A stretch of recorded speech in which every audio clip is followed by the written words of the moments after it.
What's up, guys? Leland here with the Bottom Table Tyrants, and I want to go over 4 themes that you can use in your Vampire the Masquerade sessions that can take it in a dark direction, but not too dark is what I'm shooting for. I'm trying to do it and not spook some of those players that are more the Dungeons and Dragon players and stuff like that. You don't want to run them off with this dark game that you're going to scare the crap out of them with.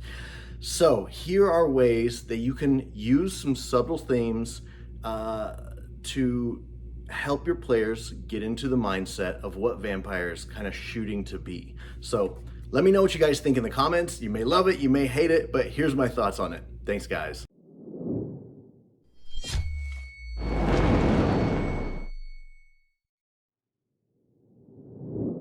Also, guys, I'm sorry if the audio is crap in this one. I had a computer go down, so I'm trying all kinds of like workarounds to get this to have decent audio that's not just on my iPhone audio. That's what I'm shooting with, but the audio on it is not great. But the audio that I'm using may not be great either. So I apologize for any issues. We're trying to get it back into full working order, but please let me know if you love or hate the audio in this one. I appreciate your feedback, and otherwise, let's get going.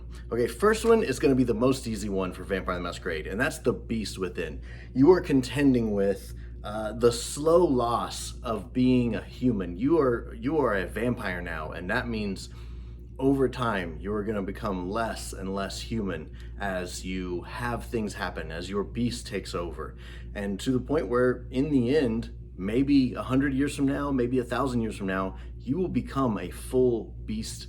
Your vampiric side will take over and you won't have any humanity left. And that's definitely a dark theme that you can work within. It's probably the one that's mainly programmed into the game using the blood dice and things like that. So it's the easiest piece to lean into. But I guess I want you guys to think of what that means to the player characters, and I want you to express that to them, describe it to them. Always kind of be hitting it as you're talking to your players. They're always struggling to maintain control, to maintain their humanity. And anytime that they lose control, they're usually going to make a mistake. They're going to do something monstrous, is the best way to put it, which means killing, which means overeating and drinking someone until they are ended. And so you have to make those things important. If they make it, when they go into their beat, when they lose control, you want to make it meaningful. There should almost always be kind of a very on the edge of breach of the Camarilla code. You want to, the Masquerade has been breached. I mean, other factions definitely follow the Masquerade, but the Camarilla are probably one of the main ones that will take into will really hold it as life or death. So make sure that it always at least pushes the envelope on that. And also, it's gonna probably destroy relationships. It could end relationships, as in they might eat someone that isn't close to them. That is definitely something that they may have to deal with. And again, you got to work with your players on this. Don't freak them out the first time, and also kind of explain that this is something that can happen in this game before they jump into it. This is definitely a tougher game to get players into. Because it is a little darker than just run around and fight dragons and delve dungeons. The second is going to be the loss of taste for everything except for blood. So blood is almost their main drive. It's the only thing that brings them back into their ability to maintain their humanity. So this is the second theme, is the loss of taste, is the best way to put it. I got COVID in 2021, and I even had my shots and everything, and even still, it hit me pretty hard. And the main thing that was just devastating to me was the loss of taste that I got pretty quickly as it rolled in, because comfort food is a way for me to cope, especially when I'm sick. If you can't taste that chicken noodle soup, if you can't enjoy the coffee that your wife brings you while you're laying in bed, man, it took away all of my morale. I couldn't enjoy any food because I couldn't taste it, and it made it miserable. It was devastating, and it was one of the first things I was like, oh no, I hope this comes back. I hope I get my taste back, because that would be devastating, because many of the things I enjoyed and took for granted were now gone. So just even that, the fact that food has lost its taste. Only blood is the only thing that gives you any sort of taste, can be a big psychological factor. So make sure you describe that to the player characters. Now, if they want to flush themselves full of blood so that they can taste food and, act human again, maybe you give them a little bit of taste of that apple or whatever it is they're trying to consume to try and appear human. But make sure that you describe to them how it's nothing like what it was before. You're getting a tenth or maybe a 1% of what that apple should taste like, and you know it. And so really hammer home that dark theme of that you're not getting to enjoy those things that you enjoyed as a human. And I know for me, food is a big one now, and I appreciate it way more now after realizing that it can just taste like nothing. It can just taste like gray paste and be horrible. So make sure you drive that home. That's probably the second theme. Third is gonna be immortality. Now, I could see how people are like, that's like the good thing. Well, there are downsides, and not everyone is gonna see immortality as a good thing. If you live forever, then your friends are gonna pass. Your family is gonna pass. Everyone you know will be gone. Now, could you technically try and turn them all into vampires? I mean, yes, but they may not see it as the great thing that you see it. If you see immortality as this great thing, you're doing them to be a monster forever and eventually lose their mind. So they may not be super pumped about that. And they may not, be able to hold on to their humanity as well as you. Maybe they turn into a monster very quickly. They go down a dark path and are turned into, complete beasts within months. So the player characters may react differently to this one because they may see immortality as a great thing, but others may see it as a curse because it can be. Everyone you know and love will pass. So that's something that you can do. And what I would almost do with this is almost do in a session, if you were gonna highlight this as your kind of main dark theme, is do kind of a time skip to where you're hopping through time. You're starting when they should be in their 20s, right as they maybe turn into a vampire. And then you hop 10 years, and then you hop 10 years, and then you hop 10 years, and just give them a little vignettes inside of that for them to deal with. Maybe each session or something like that is a decade along.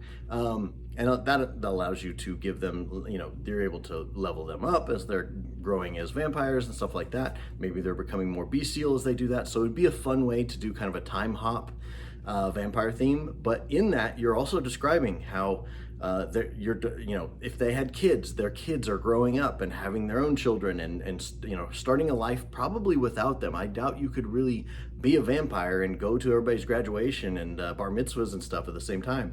Maybe you try to do that, but it's probably, that's where you step in as the game master and create problems. Well, unfortunately, the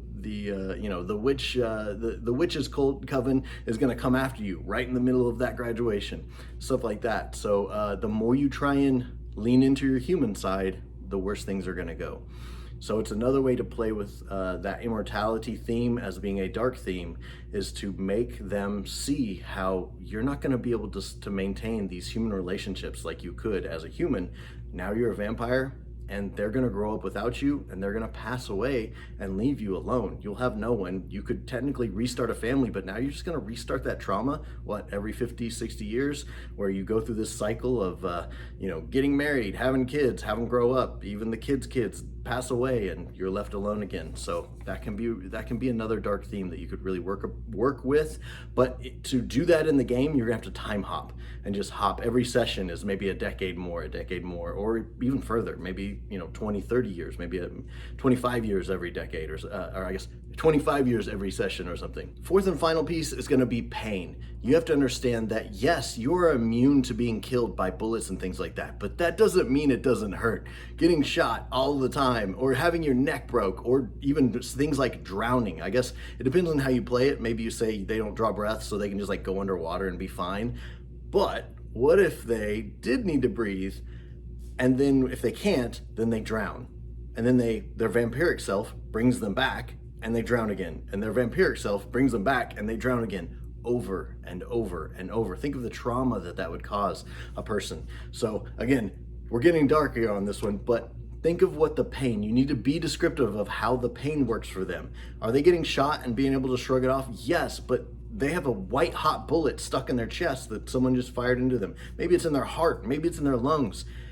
Describe the pain, explain to them how that is going to hurt like a mother, but that way you can kind of deal with this fact that it doesn't kill you, but maybe sometimes they like, you're in so much pain that you almost wish it would for these vampires.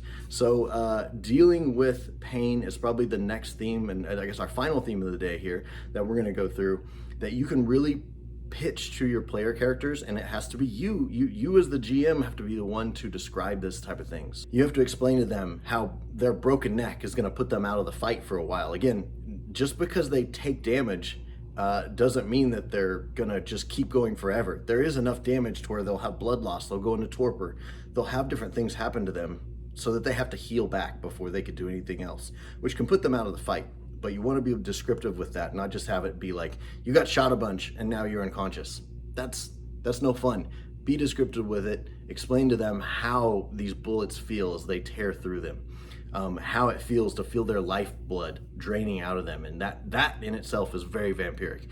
Describe blood loss. That's a great way, so they understand that they're in trouble. Finally, guys, I guess I want to thank you all for all the new subscribers. We really got a big punch in subscribers lately. We got like 100 in the last month, so awesome. Thank you guys. Welcome. Please let me know in the comments if there's anything you want us to cover. I'm going to try and have Tim back soon, and we're going to cover a bunch of stuff. Your guys' comments, this whole video was because of a comment that I got, so keep commenting. We really appreciate it. We try and answer every single comment. If we haven't, please let me know. Put it in the comments of the, hey, you never responded to my comment and I said this. Just put it back on there. I don't think we've missed anything, but please let me know if there's anything that you want us to cover or you want to say to us or get our opinion on.